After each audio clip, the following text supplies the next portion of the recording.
اگر انسان کوئی کام اختیار کرے اور اس پر استقلال کے ساتھ قائم رہے اسے کہتے ہیں الف عادت کہتے ہیں، جبلت کہتے ہیں، فطرت کہتے ہیں، فطرت ثانیہ کہتے ہیں، فطرت ثانیہ کہتے ہیں۔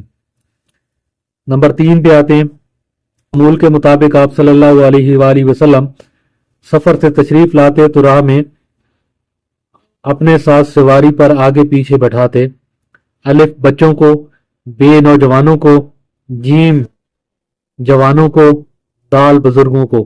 تو یہ حضور صلی اللہ علیہ وسلم جب بھی سفر سے آتے تو آگے پیچھے بچوں کو بٹھاتے، تو یہ ہمارا الف جواب ہے۔ لیکن خدا کے نزدیک تمہارے دام زیادہ ہیں، آپ صلی اللہ علیہ وآلہ وسلم نے یہ ارشاد فرمائے۔ جناب امیر رضی اللہ تعالی عنہ کے لیے، حضرت انس رضی اللہ تعالی عنہ کے لیے، حضرت زہرا رضی اللہ تعالی عنہ کے لیے، حضرت بلال رضی اللہ تعالی عنہ کے لیے۔ تو یہ الفاظ آپ نے حضرت زہرا رضی اللہ تعالی عنہ کے لیے ارشاد فرمائے۔ آپ صلی اللہ علیہ وآلہ وسلم خاتم النبیین نے کنگن لے کر بازار میں بیچ دیے کہ ان کے بدلے کنگن لا دو، الف کانسی کے، بے سونے کے، جیم چاندی کے، دال ہاتھی کے۔ ہمارا دوسرا سوال ختم ہوا۔ تیسرا سوال ہے ہمارا، سوال نمبر 3، سبق کے متن کو مد نظر رکھتے ہوئے درست الفاظ کی مدد سے خالی جگہ پر کر کے اقتباس مکمل کریں۔ اقتباس وہ چیز ہوتی ہے جو کسی دوسرے کی تحریر لی جاتی ہے تو اسے اقتباس کہتے ہیں، مطلب کسی دوسری کی تحریر اپنا جو متن ہے اس میں شامل کرنا، تو پھر اس کا حوالہ دیا جاتا ہے، اس کو اقتباس کہتے ہیں۔ کسی دوسرے کا متن اپنے متن میں شامل کرنا اور اس کے ساتھ لکھنا کہ یہ جو تحریر ہے، یہ جو متن ہے، یہ جو ٹیکس ہے، یہ ہم نے فلاں جگہ سے لیا ہے، تو اسے اقتباس کہتے ہیں۔ اقتباس میں ہمیشہ جہاں سے اقتباس دیا جاتا ہے، جہاں سے وہ تحریر لی جاتی ہے، جہاں سے وہ ٹیکس لیا جاتا ہے، اس کا حوالہ دینا لازمی ہوتا ہے۔ تو یہ سبق کا ایک اقتباس ہے، تو اس کی خالی جگہ پر کرنی ہے، تو یہ خالی جگہ پر کرتے ہیں۔ تو اخلاق کا ایک دقیق نقطہ، یہاں پہ نقطہ لکھیں گے، یہ ہے کہ انسان اپنے لیے اخلاق حسنہ،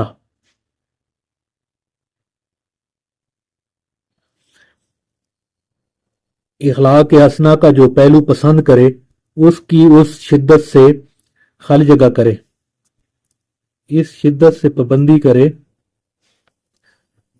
اور اس طرح دائمی اور غیر طریقے سے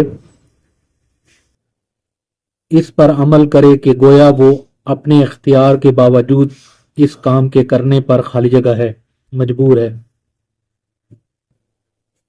اور لوگ دیکھتے دیکھتے یہ یقین کر لیں کہ اس شخص سے اس کے علاوہ اور کوئی بات سرزد ہو ہی نہیں سکتی، اور گویا اس سے یہ افعال اس طرح ہوتی ہے، گویا اس سے یہ افعال اس طرح صادر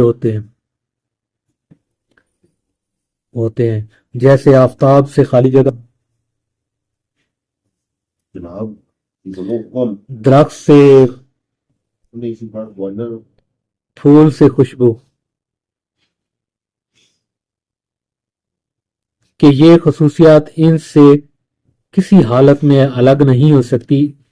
اس کا نام استقامت حال اور مداومت عمل ہے۔ یہ ہمارا سبق کا سوال نمبر 3 تھا جو ہم نے ٹیکسٹ بک سے حل کیا، اور سوال نمبر 4، اخلاق نبی کے کسی ایک پہلو پر گفتگو کریں۔ یہ ہم پھر رجسٹر سے لکھتے ہیں اس کو۔ سوال نمبر 4 ہمارا ہے، اخلاق نبی صلی اللہ علیہ وآلہ وسلم کے کسی ایک پہلو پر گفتگو کریں۔ کا جواب بڑی آسان الفاظ میں نے یہاں پہ تحریر کیا ہوا ہے۔ حضرت محمد صلی اللہ علیہ وآلہ وسلم حسن اخلاق کے پیکر تھے۔ آپ صلی اللہ علیہ وسلم کسی سے ملتے وقت سلام میں پہل کرتے، کوئی بولتا تو غور سے بات سنتے، مجلس میں لوگوں کے برابر بیٹھتے، لوگوں کی ناگوار باتوں کو برداشت کرتے، کسی کی ناپسند بات ہوتی جو حضرت صلی اللہ علیہ وسلم کو پسند نہ آتی تو اس کے آگے اس کا تذکرہ نہ فرماتے کہ وہ شرمندہ نہ ہو۔ تو یہ ہمارا سوال نمبر 4 تھا، اور سبق اخلاق نبی حضرت محمد صلی اللہ علیہ وآلہ وسلم کو مد نظر رکھتے ہوئے، یہی سبق جس کی مشق کر رہے ہیں، اسی سبق کو مد نظر رکھتے ہوئے آپ صلی اللہ علیہ وسلم کی بچوں اور اولاد سے محبت کے بارے میں آپس میں بات چیت کریں۔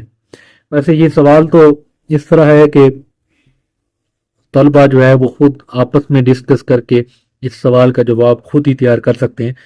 میں نے ایک چھوٹا سا ایک پیٹرن آپ کے سامنے رکھ دیا ہے۔ آپ جواب اس کا ہے اخلاق نبی صلی اللہ علیہ وآلہ وسلم سبق کے متن۔ یہ جو سبق ہے اخلاق نبی، سبق کے متن وہ ہوتا ہے جو تحریر ہے، جیسے یہ میں نے ٹیکسٹ لکھا ہوا ہے تو یہ میرا متن ہے، یہ ٹیکسٹ ہے۔ اخلاق نبی صلی اللہ علیہ وآلہ وسلم سبق کے متن سے ہمیں معلوم ہوتا ہے کہ آپ صلی اللہ علیہ وآلہ وسلم بچوں اور اولاد سے بے پناہ محبت کرتے تھے۔ آپ صلی اللہ علیہ وآلہ وسلم کی آنکھوں میں آنسو اپنی اولاد کے لیے آ گئے تھے۔ موجودہ دور میں ہم دیکھتے ہیں تو بڑے جو ہے وہ چھوٹوں پر شفقت فرماتے ہیں، لوگ بچوں اور خاص کر اپنی اولاد سے محبت کا اظہار فرماتے ہیں۔ تو اس کی جو بنیاد رکھی تھی بچوں سے، چھوٹوں سے شفقت اور پیار کی، تو یہ ہمارے پیارے نبی حضرت محمد صلی اللہ علیہ وآلہ وسلم نے رکھی تھی آج سے 1400 سال پہلے۔ ہم دوبارہ ٹیکسٹ بک کی جانب آتے ہیں۔ آگے جو ہمارا سوال ہے، سوال نمبر 6، نیچے دی گئی عبارت کو پڑھیں اور پوچھے گئے سوالات کے جواب دیں اور عبارت کا مناسب عنوان لکھیں۔ سوالات کے جواب دیکھتے ہیں۔ منفی رجحان سے کیا مراد ہے؟ پہلا سوال ہے، اگر ایک دو کر لیں تو آسانی رہے گی۔ ایک، یہ سوال نمبر 2،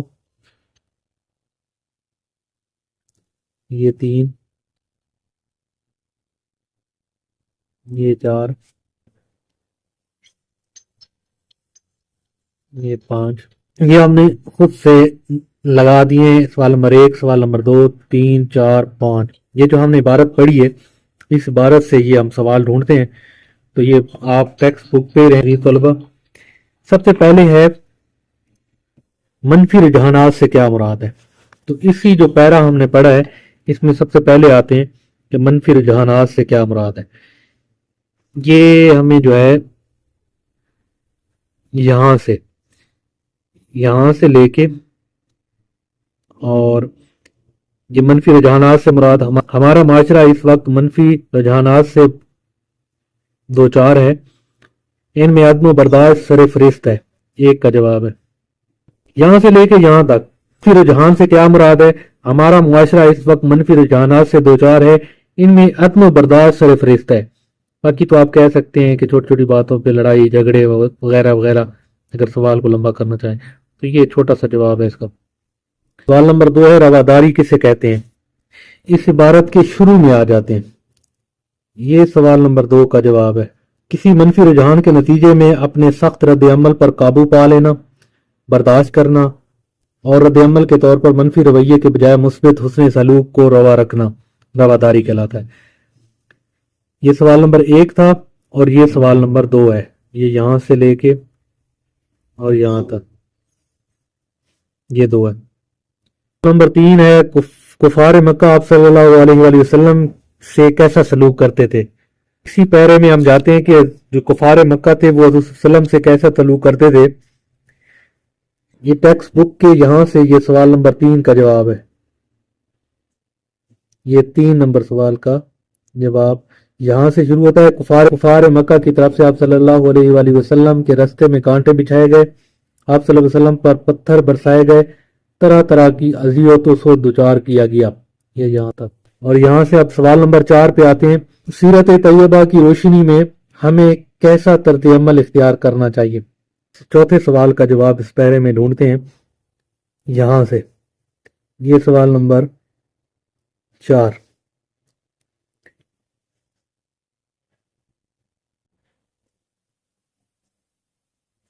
یہ 4 کا جواب ہے۔ حضور صلی اللہ علیہ وسلم کی سنت پر عمل کرتے ہوئے ہمیں بھی اپنی معاشرتی روایات کو حوصلہ مندی اور صبر و برداشت کے اصولوں پر قائم رکھنے کا عزم کرنا چاہیے تاکہ ہم آپس میں باہمی اخلاص اور مثالی بھائی چارے کو فروغ دے سکیں۔ یہ 4 نمبر کا جواب ہے یہاں تک۔ نمبرنگ ہماری سوالوں کی خود سے کی گئی ہے، نمبرنگ ویسے ٹیکسٹ بک پہ نہیں ہے۔ فتح مکہ کے موقع پر آپ صلی اللہ علیہ وسلم نے دشمنان اسلام کے ساتھ کیا سلوک کیا؟ تو یہ 5ویں سوال کا جواب چھوٹا سا جواب ہے، یہاں سے جہاں تک۔ فتح مکہ کے موقع پر آپ صلی اللہ علیہ وسلم نے تمام دشمنان اسلام کو معاف کر دیا، حالانکہ آپ اس ٹائم بدلہ لے سکتے تھے، صلی اللہ علیہ وسلم نے بدلہ نہ لیا بلکہ ان سب مکہ والوں کو معاف کر دیا۔ یہ 5 نمبر کا جواب ہے۔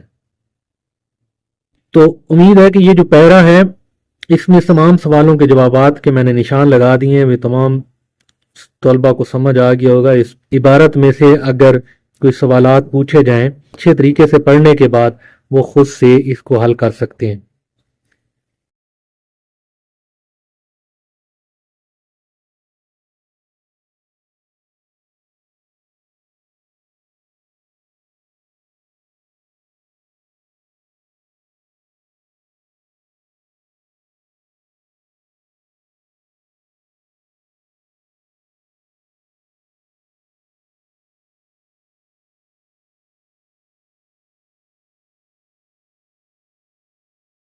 کہ سیاق السباق کے حوالے سے ہے، کسی بھی بیان، واقعہ، عمل یا تحریر کے وہ متعلقہ حالات و واقعات، ماحول یا پس منظر کو کہتے ہیں جو اس کے درست مفہوم کو سمجھنے میں مدد دیں۔ سیاق السباق کے بغیر کسی بات کا درست مفہوم سمجھنا دشوار ہوتا ہے۔ اس میں ایک اور ہے، حوالہ متن کیا ہے؟ متن وہی ٹیکسٹ کو کہتے ہیں، تحریر کو کہتے ہیں، وہ ریفرنس کو کہتے ہیں کہ یہ جو متن ہم نے لیا ہے، یہ جو تحریر ہم نے لی ہے وہ کہاں سے لی ہے۔ تو حوالہ متن سے مراد کسی دیے ہوئے اقتباس میں نے پہلے بیان کیا ہے کہ کہیں سے بھی آپ عبارت لیتے ہیں، کہیں سے بھی آپ کوئی چیز لیتے ہیں، کسی دوسرے رائٹر کی، کسی دوسرے کالم نگار کی، تو جب آپ اس کو حوالہ تن لکھتے ہیں تو ساتھ اقتباس لکھتے ہیں کہ یہ ہم نے وہاں سے لی ہے، تو اس کو اقتباس کہتے ہیں۔ عبارت یا تحریری مواد کے حوالہ جات بیان کرنا، جو بھی اگر آپ کوئی چیز لکھ رہے ہیں تو آپ کسی بھی کتاب کو اٹھا کے دیکھ لیں تو اس کے آخر میں حوالہ دیا ہوتا ہے کہ یہ جو ہم نے لکھا ہے، یہ جو ہم نے تحریر لکھی ہے کسی اور کی، یہ وہاں ہم نے، جیسے اخلاق نبوی حضرت محمد صلی اللہ علیہ وسلم، شبلی نعمانی مصنف ہے، اس کا جلد 2 سے یہ آپ نے لیا ہے۔ تو اس کو حوالہ کے عام طور پر سبق کا عنوان، پہلے بھی سبق کیا ہے، سبق کا عنوان ہے ہمارے پاس اخلاق نبی صلی اللہ علیہ وسلم، مصنف کا نام کیا ہے، شبلی نعمانی، اور ماخذ درج کرنا حوالہ متن کہلاتا ہے۔ اور ماخذ درج کرنا کیا ہے کہ کہاں سے لی گئی ہے، تو ماخذ جو ہے یہ سیرت النبی صلی اللہ علیہ وسلم جلد 2 سے لی گئی ہے، 4 جلدیں ہیں اس کی۔ 8 سیاق و سواب کے حوالے سے درج اقتباس کی تشریح کریں۔ بہت ساری اس سبق کی، تمام سبقوں کی ویڈیو بنے گی، تو وہ جب یہ مشقیں کمپلیٹ کر لیں گے اور خلاصہ وغیرہ کمپلیٹ کر لیں گے، اس کے بعد تمام سبقوں کے تمام ویڈیو جو ہے سیاق و سباق کی، یہ ایک لازمی سوال ہے اور ہر دفعہ جو ہے یہ پیپروں میں آتا ہے 5 نمبر کا، تو یہ جو ہے اس کی ویڈیو میں سارے سبقوں کی لگاؤں گا۔ اگر پہلے کسی کو چاہیے تو وہ مجھے بتا دے گا، تو ان کے لیے میں پہلے بھی بنا کے لگا دوں گا۔ میں اس نے خلق کی اہمیت کے موضوع پر ایک پیراگراف تحریر کریں، باقی یہ آپ تو سوال نمبر 9 کے جواب میں آپ کو ویسے اپنے لحاظ سے ایک پیرا آپ کو سمجھا دیتا ہوں، تو یہ میں وربلی آپ کو بتا دیتا ہوں، آپ سن لیں اور اس کے مطابق جو ہے ایک پیراگراف جو ہے وہ آپ تحریر کر لیں، تو یہ کوئی مشکل کام نہیں ہے۔ تو سوال نمبر 9 کے جواب میں آپ کو تحریری طور پہ ویسے سنا دیتا ہوں، اپنے لحاظ سے آپ کو ہنٹس بتا دیتا ہوں، اس طرح جو ہے آپ اس سوال کو حل کر لیں۔ تو سوال نمبر 9 کے جواب میں، انسانی زندگی میں حسن خلق کو بہت اہمیت حاصل ہے۔ ہر مذہب کے لوگ، بلکہ دنیا میں بسنے والا ہر انسان اچھے اخلاق و کردار، اچھے حسن سلوک کا قائل ہے۔ ہر بندے کو چاہیے ہوتا ہے کہ دوسرا بندہ اس سے اچھے اخلاق سے ملے، بات چیت کرے۔ انسان کا جو کریکٹر ہے، انسان کی جو پہچان ہے، وہ اخلاق ہے اس کا۔ جتنا اچھا اخلاق ہوگا اتنی دنیا اسے پسند کرے گی۔ اور جتنا برا اخلاق ہوگا اتنا لوگ ان سے سائڈ لیں گے۔ اس نے خلق سے کسی کو بھی انکار نہیں، کیونکہ اخلاقی خوبیوں کو حاصل کرنا انسان کی فطرت کا اہم تقاضا ہے، بلکہ بنیادی ضرورت سمجھا جائے تو وہ بھی بہتر ہے۔ اس کے بغیر انسان میں انسانیت اور حسن و خوبی نہیں ہوتی۔ جب انسان میں حسن اخلاق نہیں ہے، اس میں بات کرنے کی تمیز نہیں ہے، تو کوئی بھی وہ کتنا ہی بڑا انسان کیوں نہ بن جائے، انہیں کوئی بھی اتنی اہمیت نہیں دیتا، ہر بندہ اس سے سائڈ پہ ہی رہنا پسند کرتا ہے۔ یہی حسن خلق، یہی وہ عظیم اور قابل قدر جوہر ہے جس کے ذریعے معاشرے میں بھائی چارہ، اتحاد و اتفاق، پیار و محبت، عفو و درگزر اور مطابقت و ہم آہنگی پیدا کی جا سکتی ہے، ایک دوسروں سے پیار بڑھایا جا سکتا ہے۔ حسن سلوک ہی ایسا عمل ہے جس کے ذریعے آپ اپنے دشمن کو پگھلا سکتے ہیں، اپنا بڑا سا بڑا کام آپ حسن اخلاق سے 1 منٹ میں کرا سکتے ہیں۔ تو اگر کہیں کہ آپ کے پاس پیسے بہت زیادہ ہیں، دنیا آپ کو سلام کرے گی، یہ والا فیکٹ ہے، لیکن جس کا حسن اخلاق نہیں ہے، جنہیں دنیا میں رہنے کی تمیز نہیں ہے، اس سے دنیا اچھے انداز سے، اچھے الفاظ سے یاد نہیں کرتی۔ آپ کا اخلاق ایسا ہونا چاہیے، آپ جب اس دنیا سے رخصت ہو جائیں تو جو لوگ آپ کو پکاریں، آپ کو یاد کریں، جب بھی آپ کو یاد کریں تو اچھے الفاظ سے یاد کریں کہ فلاں انسان جو ہے اس میں یہ والی اچھی خصوصیات تھیں۔ کیونکہ بری باتیں ہر کسی کو بری لگتی ہیں، کوئی یاد نہیں رکھتا، لیکن آپ کے اچھا اخلاق اور اچھی باتیں اور اچھا رہن سہن اور ایک دوسرے کے ساتھ محبت بری باتیں وہ دنیا کو یاد رہتی ہیں، اور آپ کے جانے کے بعد بھی دنیا ان کو یاد کرتی ہے۔ جیسے ہمارے رسول صلی اللہ علیہ وآلہ وسلم سے کفار نے کتنا برا سلوک کیا، انہیں پتھر مارے، انہیں جادوگر کہا، لو لہان کیا، لیکن فتح مکہ پر حضور صلی اللہ علیہ وآلہ وسلم نے سب کو معاف کر دیا۔ حالانکہ حضور صلی اللہ علیہ وسلم چاہتے تو وہ آپ کے سامنے گردیں جھکائے کھڑے تھے، ان کے پاس کوئی چارہ نہیں تھا، آپ بدلہ لے سکتے تھے، لیکن آپ نے عفو درگزر کا مظاہرہ کیا، آپ نے بڑے ہونے کا مظاہرہ کیا، آپ نے رحمت للعالمین ہونے کا مظاہرہ کیا، تو آپ صلی اللہ علیہ وآلہ وسلم نے انہیں معاف کر دیا۔ یہی ہوتا ہے حسن خلق، یہی ہوتا ہے اخلاق جو دنیا میں اور آخرت میں آپ کے کام آتا ہے۔ اس کے ذریعے اجتماعی و انفرادی زندگیوں میں توازن اور ہم آہنگی پیدا ہوتی ہے اور لوگوں کے دلوں پر فتح حاصل ہوتی ہے۔ وہی بات کہ آپ کے جانے کے بعد بھی لوگ آپ کو اچھے الفاظ میں یاد کریں گے۔ آپ کہیں سے جا رہے ہوں گے، لوگ آپ کو دیکھیں گے تو لوگ کہیں گے کہ اچھی ذہنیت کا بندہ، اچھے اخلاق کا مالک اور خوبصورت زبان رکھنے والا انسان، جس کی زندگی میں حسن خلق بھرا پڑا ہے، تو اس کو ہمیشہ اچھے الفاظ میں یاد کریں گے۔ اور میں طلبہ سے بھی بالخصوص کہنا چاہتا ہوں، اپنی زندگی کو مٹھاس سے بھر دیں، کسی کا برا نہ سوچیں۔ کوئی آپ کو برا اگر کہتا ہے تو کہنے دیں، کسی کے برا کہنے سے ہم برا نہیں بنتے، کیونکہ یہ دنیا ہے اور یہ عارضی دنیا ہے۔ یہاں پہ ایسے رہیں کہ ہر بندہ آپ کی تعریف کرے، اور یہاں سے جانے کے بعد بھی آپ کا نام اچھے الفاظ میں یاد کیا جائے۔ تو آج کا یہ ٹاپک اتنا ہی تھا، حسن اخلاق کے بارے میں۔ یہ پیرا میں نے آپ کو ویسے تحریری طور پہ سنا دیا۔ امید ہے کہ اس تحریر کو ذہن میں رکھتے ہوئے آپ یہ نام سوال کا جو ہماری حسن خلق کی جو اہمیت ہے، اس پہ ایک پیرا بڑے اچھے طریقے سے بنا لیں گے۔ اور دعا کرتا ہوں کہ تمام طلباء کو اللہ تعالیٰ ہمیشہ سرفراز کرے، حسن اخلاق کا مالک بنائے۔